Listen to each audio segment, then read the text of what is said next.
welcome again to another edition of our Cybersecurity video series. I'm Ken Fishkin, Manager of Information Security here at Lowenstein Sandler, and I'm here today with Lynda Bennett, who is the chair of our insurance recovery practice.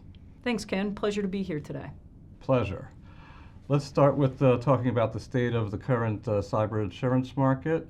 And the first question I want to ask is, what impact does Log4j has it had on the insurance market? So we saw a couple of impacts. Immediately following the breach, we had a number of insurance regulators immediately issue bulletins reminding companies of their breach reporting obligations and to remain vigilant and focused on risk mitigation measures that they should be taking. But the much broader impact and harder impact of it was really another body blow to a market that was already feeling a lot of impacts and breaches and losses, particularly COVID-19, as we know, when we had to convert to remote work overnight. That created a field day for cyber criminals to start accessing companies, and they did. We had SolarWinds, we had Microsoft Exchange, so this was really the cherry on top of a very bad, ugly Sunday to look at for carriers. So we saw some of them just leave the market entirely, say, you know what, the losses are too many, too significant, we're not writing this business anymore. For those carriers that decided to stick around, what we've seen is surging prices. I mean, we're seeing incredible year-over-year premium increases. We're seeing self-insured retentions or deductibles going up significantly. We're also seeing a restriction in terms. So in one concrete example of that is we're seeing a lot more sublimits. So you used to have a $5 million policy, and no matter what type of loss you experienced, the full $5 million would be available for you. Now, social engineering and fraudulent instruction losses are very much on the rise. The insurers are responding to that by putting a sublimit on, saying, we'll cover you for that, but only up to $500,000, not the full policy limit. And we're also starting to see more exclusions creeping into these policies, and particularly for this most recent breach relating to denial of service vulnerabilities. We're going to start to see some exclusions come on for that. Interesting. Yeah, no, that's definitely what's going on in the cyber world, the denial of service attacks that we've been seeing. What do you think are the two biggest threats that are driving the insurance prices to skyrocket? Definitely pole position are ransomware claims. And the reason for that is a couple of years ago, those were 5-figure ransom demands or cyber extortion demands that were made. Then we moved into 6-figure demands. Now we're into very healthy 7-figure demands, and depending on the size of the company, we're at 8-figure demands. And my observation is the cyber criminals are getting a lot smarter and more targeted in the companies that they're breaching. Many of our viewers are probably familiar with a large insurance company that got hit a couple of months ago. And what do you think they were looking for, Ken? They were looking for what clients they had. That's right. Not what clients had purchased cyber insurance and what limits did they buy, so that could help inform what the next demand is going to be. And that really sent a pretty significant ripple through the market as well, and concern that these losses are just going to keep coming and coming. So ransomware, number one for sure.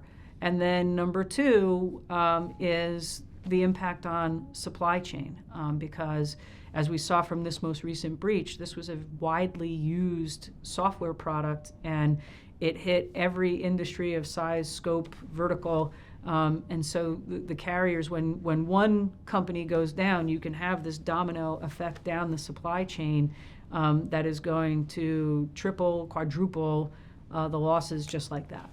I know from purchasing insurance for our own firm that the rules have kind of changed. Before, it used to be that as long as we had good backups, we were patching, we had antivirus on, that would be considered good enough to get insurance. But now I know that insurance carriers have really put new requirements on. Can you give our audience one example of that? Yes, for sure. The number one thing that cyber insurers are going to be asking about during your underwriting process is multi-factor authentication. For those that don't know what multi-factor authentication is, it's something you know, like a password, something you are, like your fingerprint or facial recognition, and something you have, like your cell phone. So if you ever worked with a bank where they send you a code after you type in your password, that's called multi-factor authentication. And it's going to take companies a lot of time to change their practices to make sure that they have that on their critical systems. And so where the insurers are really focused on that relates to how are your employees in this new work from home environment that's here to stay on some level, how are your employees accessing the system when they're not, in your workspace? And more important, or I would say most important of all, is they're really focused on email. When you're accessing your email from non-corporate issued devices, is that MFA in place? Is it really going to be protected? Because that's where the source of a lot of these breaches trace back to.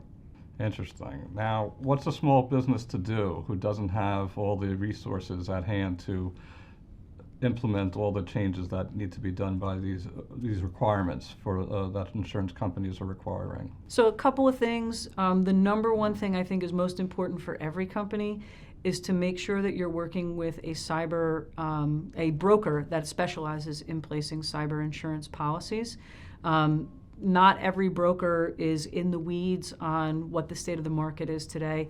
What is the right policy form given your business model, given your risk profile?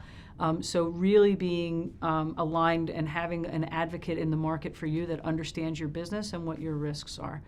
Another really important thing is to have those contingency plans in place, know where your records are, know where your cyber insurance policy is, because at 5 o'clock when this breach happens on a Friday, which is usually when they do to create the ultimate chaos, not being in a position to nimbly get in there and respond is not going to make you an attractive risk to an underwriter looking at you. So knowing where your documents are, having your chief information officers who are going to participate in those underwriting calls, having them prepared to be ready to answer questions. I fashion myself as an insurance geek. Being a cyber geek and being able to speak to an insurer, couple of different skill sets there. So get your people prepared. Mom always told me you don't get a second chance to make a first impression, and that's never more true than it is today in the cyber market when you're talking to underwriters, to show that you're a good risk and one worth taking. Thank you. That's very helpful. What's your take on how Lloyd's of London got out of the business, the cyber insurance business, as far as dealing with nation-state attacks? That's pretty big news. I think that it's going to engender a lot of coverage litigation unless other carriers follow suit and just say we're not covering any act of cyber war. But in the short term, we've already seen some coverage litigation around the war exclusion in a cyber policy. And what's really hard to pin down in this particular space is what is the act of war? When we think about war, we think about traditional, I'm going to charge that hill, I'm going to fly into that restricted airspace and take an aggressive act. It's a lot harder to pin down those facts in cyberspace. And the good news for policyholders is that the war exclusion is an exclusion. So the insurance companies bear the burden of developing that factual record that this was an act of war, that it was not just a terrorist, but that some nation state claims credit for that act of war. So it's going to be very interesting to watch to see if other carriers follow suit. And it's also going to be interesting to see how the courts resolve this issue. Again, keeping in mind that it's the carrier's burden to prove that, and these facts are pretty hard to pin down. Thank you. All right, I get it now. Can you give us one final thought for policyholders to look at when they're renewing their cyber insurance? If they want to read cyber insurance contracts, I'll have to give out secret decoder rings. These are some of the most complicated insurance policy forms that are on the market today. But it is actually my parting piece of advice is to read and understand those policies before you have a breach. As I mentioned before, there's tremendous variation in the market right now on what the terms and conditions of those policies are. The devil is always in the detail on an insurance claim dispute. The words matter.